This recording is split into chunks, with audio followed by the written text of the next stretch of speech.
Come, whoever you are, to Meg's Magical Mansion, a virtual guest house for spiritual wayfarers, a place where the ordinary becomes magical, where wisdom is yours for the asking, and where your higher nature is just a wish away.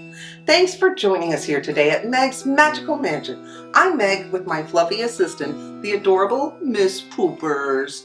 And of course, we're joined as usual by the one, the only, and the most scrumptious of all, Miss Parfait. Charmed. And today we have a super toxic topic for you. That's right. Today we're talking about the digital miasma that we all live in. The constant noxious bombardment from our devices, which is just pummeling us all the time.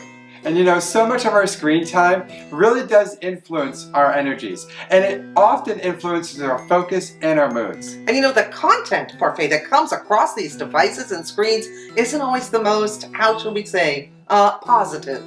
Yeah. So stick around and find out more about how you can reduce some of your psychic weight and the digital grime the technology around us is putting out. Today we're looking at ritualizing our digital spaces and ways to consecrate our technology for better creative energy and flow. Enter a world of enchantment, of enlightenment, Meg's Magical Mansion. It's become a totally technological world. Our devices, phones, tablets, security systems, personal assistants, they all make our lives easier, but at what cost? And with Siri and her little friend Alexa always listening in, ready to give you whatever you want. It doesn't always make you feel safe or even healthy when you're in your own home. Yeah, it doesn't always make you feel like a device is listening to you. Yes, it does. Or that they're looking at you. It feels like you're always under surveillance, and that's a buildup of a lot of negative energy. And so much of the content that's coming across these devices that we're absorbing is full of Karens and doormat moms and HOA presidents, and they're spewing suspicion, guilt, hate. And our social media influencers are not any better. They give us completely unrealistic beauty standards to try to live up to that we're supposed to emulate. And it's coming at us 24/7. And because there are literally perfect technologies that tell you how well you slept. Like, I really need that. And how we combat all these extreme technological energies is really important. These energies deplete us and strip us of our humanity. Well, as witches, we have a lot of great tools right at our fingertips that can help us. We just don't always think to apply our craft to keeping our digital footprint uncluttered and clean. We can look at the devices themselves and the ways we keep them clear of toxic energies, which is today's topic. But we can also focus on ways to clean the crud out of your body and out of your brain. And we're going to be tackling that next week, so make sure you come back for episode 2.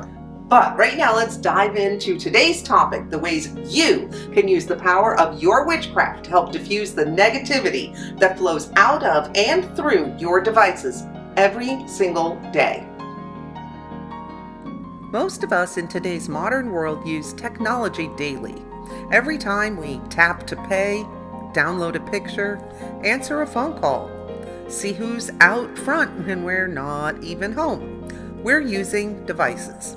Phones, tablets, laptops, desktops, point-of-sale systems, virtual assistants, security systems, scanners, drones. There are devices all around us at any given moment of our day. I mean, you have to work hard in today's society to get away from technology. And all these screens and devices can bring a lot of negative energy with them. If you doom scroll for 5 minutes, you'll see it. People arguing, nasty politics, cheaters, terrible neighbors. And the minute you click on one thing, you get a dozen more like it. The algorithm feeds on whatever you look at and amplifies it. So you have to be careful what you click on, or your feed ends up full of things you don't even want. And as witches, we understand the heavy psychic weight of endless notification clutter and digital grime that stifles our 21st century workflow. The cold silicone of our devices has become an energetic drain when we leave it unguided and spiritually neglected. So today, I want to encourage you to look at your screens almost as scrying mirrors. They truly do reflect back what we're thinking and feeling. If you don't like the content of your feed, the only person to blame is yourself. That realization hit me pretty hard when it finally dawned on me. If I don't like what's showing up in my feed, I need to go seek out content that aligns with my spiritual path. And once I start clicking on that content, I can quickly see my feed improving in real time. So it begins with us taking more control of our time and what we choose to allow in. And if that screen is a scrying mirror, then we need to cleanse and consecrate it as such. Try a small amount of apple cider vinegar on a soft cloth to cleanse the screen and recite the following. Light of the screen and glass of the frame, I purge the ghost and clear the name. Turn blue light into golden fire and make this glass my heart's desire. And after consecrating, place protective stones like obsidian near cooling vents to absorb electromagnetic interference. You can also perform smoke cleansings for your devices. I personally use locally sourced cedar branches to make wands. I was also able to obtain some ethically sourced Palo Santo when I was at a metaphysical show. But whatever you're comfortable using for your smoke cleansing, and pass the smoke around your devices and hardware to break up those stagnant energies. I also suggest that you execute a digital exorcism by cleaning cached ghosts and bloated files that act as anchors for negative data residue. Sometimes you really need to go through your computer or your phone and just clear out the tons of stuff you have in there that you don't look at, need, or use.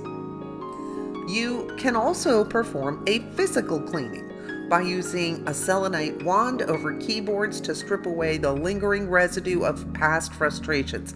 Because we've all had that moment where we just want to bash our computer or phone or whatever, and that kind of energy can stick to things.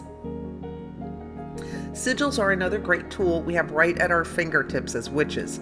You can design custom sigils using your drawing app, and then you can put them into folders or onto desktops wherever you need them inside your devices, or draw them on stickies and literally stick them on the outsides of your devices, like put them on post-it notes. You can place small lepidolite stones on or around your router to stabilize the incoming data flow.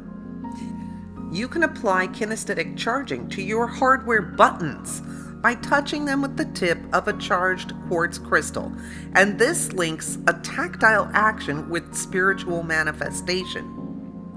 You can also select wallpapers and backgrounds for your screensavers and desktops that utilize specific geometric patterns, or are photos or digital downloads of your sigils or crystals.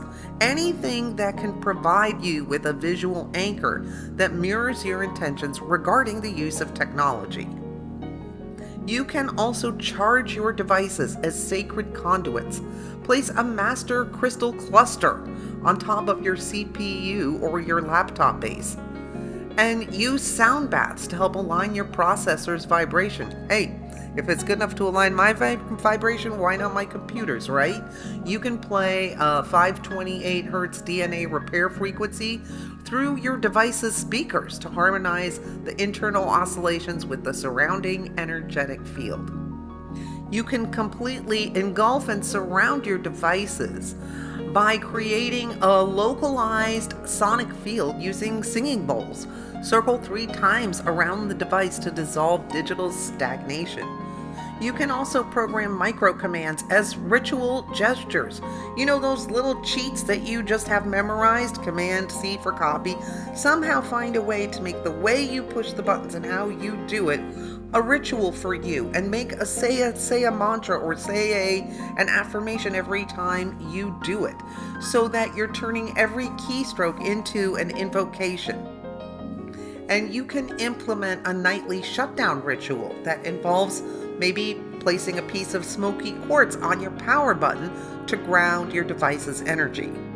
And on the other hand, you could create a morning ritual where you synchronize your breath with the interface light while you're booting up your computer, and hold a sunstone in your hand to help spark creativity for the day.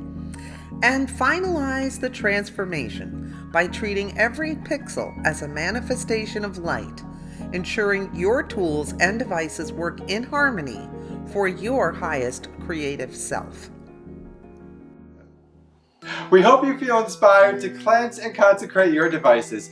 I know that I'm going to be trying to get all that nastiness out of my devices. Well, that's good, because Parfait, these technologies aren't going anywhere, just the opposite. We're getting new devices and technologies all the time. And clearing out that toxic energy is really important from your devices, because that way you get the most out of them. And I, for one, am trying really hard, although I'm not always successful, but I'm trying to take more control of my feed. I'm trying to scroll right past the doom and gloom stuff and just click on the things I think will add the most value to my life. And that can be really hard, because there is so much wacky stuff out there on the internet. Yeah. You're always seeing it coming at you from all directions. So it's easy to fall down those rabbit holes. Well, we hope you all join us this week in trying to be a little more conscious of what we're watching and listening to, and which rabbit holes we let ourselves fall into. And make sure you join us for part 2, where we go ahead and take looks at ways that you can cleanse your body and your mind from all this digital clutter. So remember, in the words of Buddha, 1,000 candles can be lit from a single candle. And the life of that candle will not be shortened. Happiness never decreases by being shared. So thank you for sharing your time and attention with us here today at Meg's Magical Mansion. Till next time! Toodles!